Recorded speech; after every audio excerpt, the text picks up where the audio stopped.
This is Randall Countryman. He served 21 years in prison for attempted murder and armed robbery.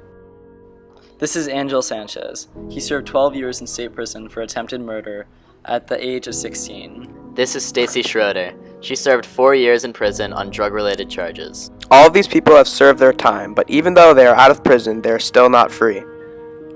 After his release, Randall applied for 90 jobs and was only able to land a single temporary job at a printing company. While it is not legal for employers to refuse to give jobs to people based off of their criminal records, it is incredibly hard to prove an employer's intentions in a court of law. In prison, Angel worked at the library and had his sentence reduced from 30 to 12 years for good behavior. He graduated from Valencia Community College with a 4.0 GPA. He is now attending law school at the University of Miami. Despite his success, he still advocates for the right that he and many others like him do not have, the right to vote. In 11 states of the U.S., it is still illegal for convicted felons to vote, even after serving their time. After her release, Stacy was denied housing at every apartment she applied for, and spent over a month homeless before being able to settle into a homeless shelter for over a year. It is both legal under federal law and commonplace for landlords to deny tenants based off their past criminal records. Each of these prisoners face both shared and unique problems after being released, and exemplify the many ways that convicted felons have been systematically marginalized in our society. Now, in 11 states of the U.S., felons do not have the right to vote, even after they have finished their sentences. In the 2018 elections, a ballot initiative in Florida, Angel's home state, to restore felons their right to vote after serving their time passed with 65% of the vote. However, politicians in Florida recently instituted a poll tax for convicted felons, something that was made illegal under the 24th Amendment, but this does not apply to convicted felons. The poll tax is something that was used in many states to try to prevent African Americans from voting, and now the same tactics are being employed against convicted felons. A common misconception is that the people in prison are not the same people that would vote anyway, but that is very much not the case. One study found that 53% of prisoners sampled from states that did not have disenfranchisement said they planned on voting in the next election after being released, which is just slightly below the national average of voter turnout. Another issue when it comes to prisoners voting is misinformation. 52% of prisoners sampled from non-disenfranchisement states believe that they were not able to vote in elections after being released. After serving their time, it is the goal of both the prisoner and the United States to re-implement themselves into society. If this country wishes to see them do that, they must first grant them the essential right of any democracy, the right to vote. We must abolish disenfranchisement in every state and do away with any and all illegal poll taxes, simply meant to keep those people from exercising their constitutional right. There are current regulations that prohibit any form of discrimination against formerly convicted felons in terms of occupation.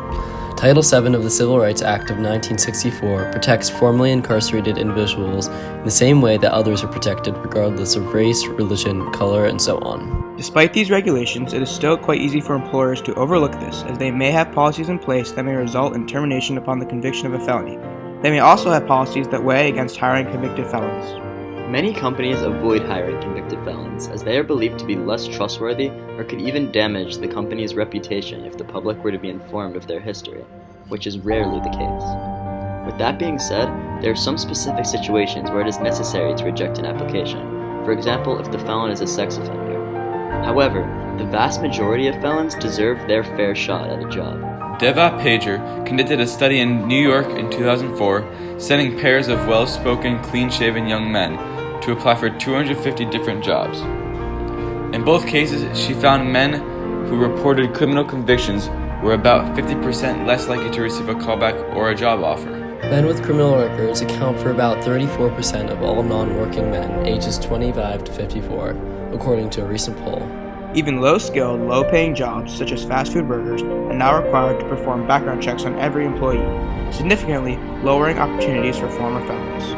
Randall is part of an uncounted population of formerly convicted people trying to find work in a hostile economy. They're failing thanks to the illegal but still widespread practice of employers rejecting applications or firing workers solely because they have criminal records. It is this inability to find a job that could lead many people back to the streets and back to crime, or at least leave them without a constant source of income to afford the basic necessities like food, water, or housing. That is why it's necessary to implement laws that strengthen the regulations on the reason for hiring somebody, while creating stronger tax incentives for hiring ex-prisoners. The crisis regarding housing and convicted felons goes even beyond the lack of a source of income. As exemplified by Stacey Schroeder, landlords can and will refuse housing to an individual simply because of their criminal record. In addition to that, many criminals do not qualify for affordable public housing, so upon exit from prison, it is possible that they may still end up homeless or living in a shelter, just like Stacey was. Living homeless, in addition to the hardship that comes with the lack of shelter, makes it significantly more challenging to find a job, which in turn also means that they can't break out of the cycle of homelessness. Having a stable shelter is the first step in reintegrating yourself back into society. So, if the most basic of needs cannot be met simply because somebody is a convicted felon, they will have a lot of trouble finding success and may ultimately end back up in jail. That is why it is necessary to create a law that no longer allows private landlords to discriminate against tenants because of their felon status, and all felons must be eligible for government housing, not just some. Convicted criminals are 10 times more likely to become homeless than the general public. Along with this, there is this revolving door where the homeless are funneled back into prisons for petty crimes like sleeping or urinating in public areas. A resolution to this would involve the end of criminalization for the homeless, for which they have little control over. Recidivism is legally considered to be one's tendency to become reconvicted with or without a new sentence within 3 years of a prisoner's release.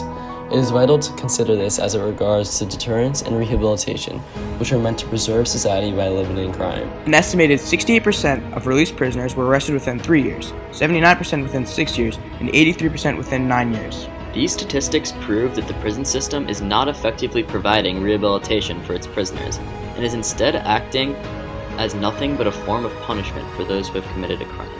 Countless studies of prisons in other countries have proven that rehabilitation works better than punishment when it comes to preventing recidivism. For example, the prisons in Norway focus more on preparing prisoners for life after prison more than anything else. The cells are equipped with comfortable beds, a TV, fridge, and desk. This is not because Norway is soft on crime, but because they want to prevent it in the future.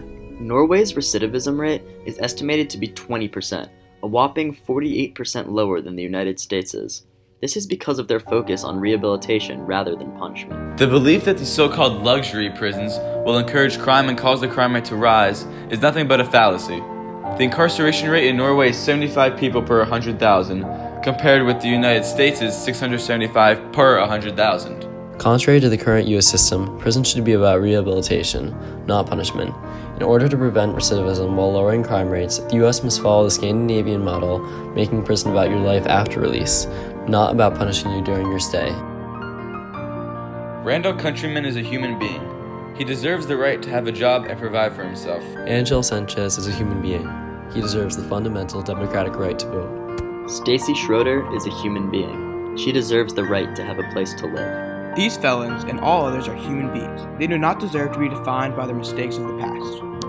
Before we go, we wanted to leave you with a clip from a speech by Angel Sanchez during his commencement address at his community college. Angel struggled to get a job, was homeless during his time at community college, and is now fighting for his right to vote. His new attitude helped him avoid recidivism and become a model of how a prisoner should be after being released. And as we enter that next chapter, I challenge us to hold on to the lesson that got us here. And that is, we didn't settle, we succeeded.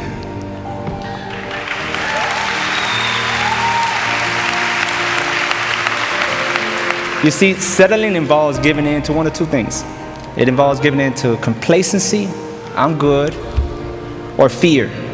And sometimes they work together. When you're afraid, you start saying, I'm good. But when we refuse to give in to these, success becomes inevitable. That's been my motto. Every time I heard one of my friends in prison tell me, what are you studying for? You can't do nothing with that in society. I would tell them, watch me work hard. I don't settle, I succeed. When I've gotten out and many people tell me, why are you stressed out? You've already done enough. In my mind, I just say, I don't settle, I succeed.